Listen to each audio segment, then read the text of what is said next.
आप कहाँ जा रही हो? तभी अनीता वापस लौट कर आई और अपने ननद के पास बैठ गई और कहने लगी, अगर तुम पूछ ही रही हो तो मैं तुम्हें सच सच बता देती हूँ। अगर तुम्हें भी कुछ एंजॉय करना है तो मेरे साथ चलो।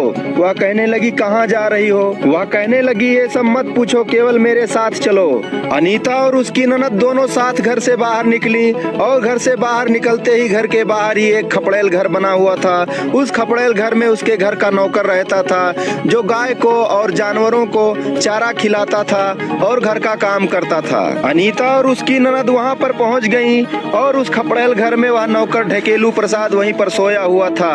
तभी अनीता बोली अपने ननद से, तुम यहीं रुको बाहर और मैं अंदर जाती हूँ। तुम चुपके से दरवाजे से देखते रहना कि उसको पता न चले कि इनके साथ कोई और आया है। अनीता की ननद सिंपी दरवाजे के पास ही रुक गई और उसकी भाभी अनीता ढकेलू प्रसाद के पास पहुंच गई।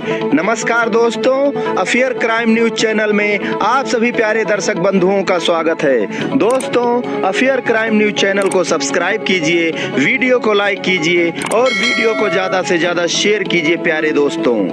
यहाँ चढ़ती जवानी और बेलगाम हवस की कहानी उत्तर प्रदेश के बलरामपुर जिले के एक गाँव से है। मंगरे प्रसाद का बेटा मनीराम हैदराबाद में पीओपी का काम करता था और वह अपने पत्नी को अपने घर ही रखा हुआ था। वह प्रदेश नहीं ले गया था और वहाँ पैसे कमाकर घर वालों को भेजता था। घर वाले यहाँ खेत खरीदते थे और घर का सारा काम काज करवाते थे। इधर मनीराम की पत्नी अनीता अपने ससुराल में अपने सास ससुर के साथ ही रहती थी और उसका पति मनीराम हैदराबाद में कमाता था और घर पैसे भेजता था। और इधर मनीराम के पत्नी अनीता की जवानी उफान मार रही थी, क्योंकि मनीराम 1 साल से घर नहीं आया था। एक दिन की बात है, अनीता बाथरूम में स्नान करने के लिए गई तो पानी का जो टंकी था वह खाली था। बाथरूम में पानी नहीं आ रहा था और नल थोड़ी दूर पर था। वह सोचने लगी, मैं पानी भरकर कैसे नहाऊं।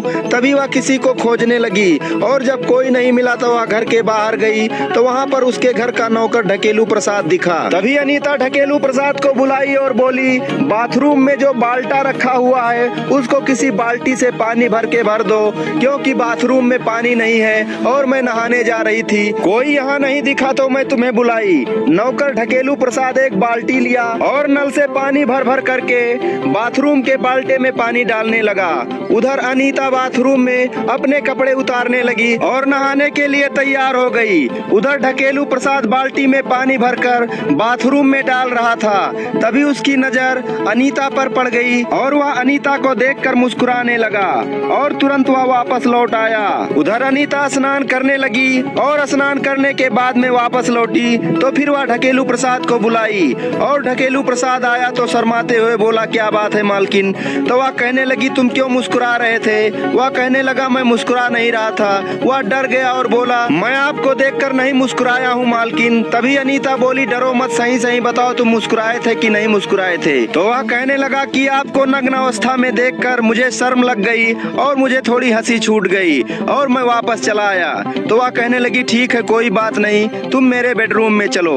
अनीता ढकेलू प्रसाद को अपने बेडरूम में ले गई और दरवाजा बंद कर ली। फिर अनीता ढकेलू प्रसाद से कहने लगी, तुम बेड पर बैठो, और ढकेलू प्रसाद उसके बेड पर बैठ गया।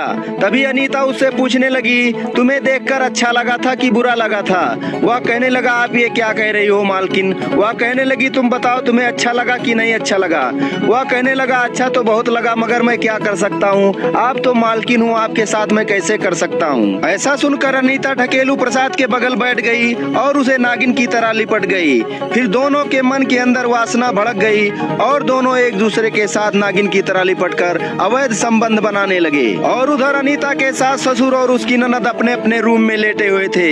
इधर अनीता अपने नौकर के साथ रंगरलिया मना रही थी। अब अनीता और नौकर ढकेलू प्रसाद के अवैध संबंधों का सिलसिला लगातार चलता रहा, मगर अनीता अपने बेडरूम में उसे नहीं बुलाती। वह घर के बाहर जो खपड़ेल घर बना हुआ था उसी में जानवर रहते थे और एक तरफ रूम में वह ढकेलू प्रसाद भी रहता था। अब अनीता हर रात 12 बजे ढकेलू प्रसाद से मिलने जाया करती थी, मगर एक रात की बात है, वह ढकेलू प्रसाद से मिलने जा रही थी। उस दिन उसकी ननद सिंपी उसके पास लेटी हुई थी और वह जाग रही थी। जैसे ही अनीता बेड से उठकर घर से बाहर जाने लगी, तभी सिंपी पूछने लगी, भाभी इतनी रात को कहाँ जा रही हो? वह लौट कर वापस आई और उसके पास बैठ गई और कहने लगी, मैं जहाँ जा रही हूँ तुम भी मेरे साथ चलो। अगर तुम्हें भी एंजॉय करना है तो तुम भी चलो। सिंपी भी जवान और खूबसूरत थी, अभी अभी जवानी की दहलीज पर कदम ही रखी थी, वह अपने भाभी के साथ चल दी और घर से बाहर जैसे गई, घर से बाहर खपड़ेल घर बना हुआ था, उसमें उसके घर के जानवर रहते थे और उसके घर का नौकर ढकेलू प्रसाद भी रहता था। ढकेलू प्रसाद एक रूम में रहता था, उसी रूम में उसकी भाभी जाने लगी तो सिंपी अपने भाभी को रोक कर पूछने लगी, नौकर के रूम में क्यों जा रही हो? वह कहने लगी, तुम दरवाजे के पास खड़ी होकर देखो और जब मैं तुम्हें बुलाऊंगी तब तुम आना। सिंपी की भाभी अनीता नौकर ढकेलू प्रसाद के पास पहुंच गई। नौकर ढकेलू प्रसाद उसका इंतजार कर रहा था। जैसे ही वह पहुंची, वह दोनों नागिन की तरह लिपट गए और दोनों एक दूसरे के साथ अवैध संबंध बनाने लगे। नौकर और भाभी को एक साथ देखकर सिंपी की भी जवानी उफान मारने लगी और वह धीरे से भाभी को आवाज लगाई। तभी ढकेलू प्रसाद कहने लगा, किसी को और लाई हो क्या? तभी अनीता कहने लगी कि मेरी ननद भी मेरे साथ आई है और वह अपने ननद को अपने पास बुला ली। अब ननद और भौजाई नौकर ढकेलू प्रसाद के गठीले बदन और नमकीन पसीने का स्वाद लेने लगी।